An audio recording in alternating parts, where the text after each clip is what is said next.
80% മാർക്കേ ഉള്ളൂ. പക്ഷേ എനിക്ക് MBBS പോകണമെന്നാണ് ആഗ്രഹം. അപ്പോൾ എനിക്ക് നീറ്റ് കോച്ചിങ്ങിന് പോയാൽ കൊള്ളാമെന്നുണ്ട്. നീറ്റ് കോച്ചിങ്ങിന് പോയാൽ കൊള്ളാമെന്നുണ്ട്. ഓക്കെ. നമ്മളെ ഈ നീറ്റ് കോച്ചിങ് നല്ലതാണ്, കുഴപ്പമില്ല. പക്ഷേങ്കിൽ അവിടെ വരുന്നൊരു പ്രശ്നം എന്ന് വെച്ച് കഴിഞ്ഞാൽ ഇപ്പം നമ്മളിപ്പം കഴിഞ്ഞ ദിവസം കണ്ടില്ല 1000 പേര് പുറത്തൊരു നീറ്റ് കോച്ചിങ് സെന്ററിൽ നിന്ന് MBBS സീറ്റ് നേടിയെന്നും പറയും. പക്ഷേ ആക്ച്വലി അതിൻ്റെ പിന്നിൽ ഉള്ള കാര്യം ഈ 1000 പ്രൊജക്റ്റ് ചെയ്ത് കാണിക്കും, അല്ലെങ്കിൽ 2000 പ്രൊജക്റ്റ് ചെയ്ത് കാണിക്കും.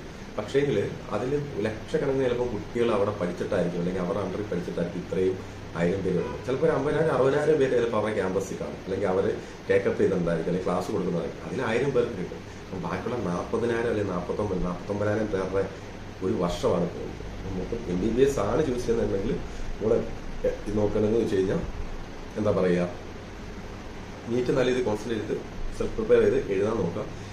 അത്യാവശ്യം നല്ല മാർക്ക്, നമുക്ക് 550-600 മാർക്ക് റേഞ്ച് പുറത്തുണ്ടെങ്കിൽ നമുക്ക് കേരളത്തിൽ ഗവൺമെന്റ് കോട്ടയിൽ അഡ്മിഷൻ കിട്ടത്തുള്ളൂ. അപ്പം അത് നേടിയെടുക്കാനുള്ള തൊണ്ടത്. അല്ലെങ്കിൽ 300 മാർക്ക് കിട്ടി, ഞാൻ ഈ ബാക്കി 500 മാർക്ക് അല്ലെങ്കിൽ 200 മാർക്ക് എനിക്ക് ഒരു വർഷത്തെ കോച്ചിങ് എന്ന് വെച്ച് കഴിഞ്ഞാൽ ഇപ്പോഴത്തെ ഇതിൽ നല്ല ടഫാണ്. സമയം കളയാതിരിക്കുക, നല്ലൊരു പ്രൊഫഷൻ ചൂസ് ചെയ്യുക, പോവുക. അല്ലാതെ നമ്മളിപ്പം നീറ്റ് കോച്ചിങ്ങിന് പുറകെ പോയി കഴിഞ്ഞാൽ നമുക്കൊരു 500 മാർക്ക് ഫസ്റ്റ് അപ്രോച്ച് ചെയ്ത് നിനക്ക് നീറ്റിന് സ്കോർ ചെയ്യാൻ പറ്റുന്നത് നിനക്ക് 100 മാർക്ക് സിമ്പിളായിട്ട് നിനക്ക് പറ്റും. പക്ഷെ അല്ലാതെ ഒരു 200-300 മാർക്ക് എനിക്ക് സ്കോർ ചെയ്യാൻ പറ്റുന്നുള്ളൂ. അതിന് ഇരട്ടി മാർക്ക് നമുക്ക് പഠിച്ചിടാന്ന് വെച്ച് കഴിഞ്ഞാൽ ഭയങ്കര കഷ്ടപ്പാടാണ്. എവിടെ വേണമെങ്കിലും അന്വേഷിച്ചു, ആരോട് വേണമെങ്കിലും അന്വേഷിച്ചു, കുഴപ്പമില്ല. പക്ഷേ ഒരു 500 മാർക്ക് നിനക്ക് സ്കോർ ചെയ്യാൻ പറ്റിയ നീ ഉറപ്പായിട്ട് നീറ്റ് കോച്ചിങ് സെന്ററിൽ പോയിട്ട് നല്ല മാർക്ക് അടുത്ത വർഷം നമുക്ക് നേടാനും പറ്റും. ഓക്കെ.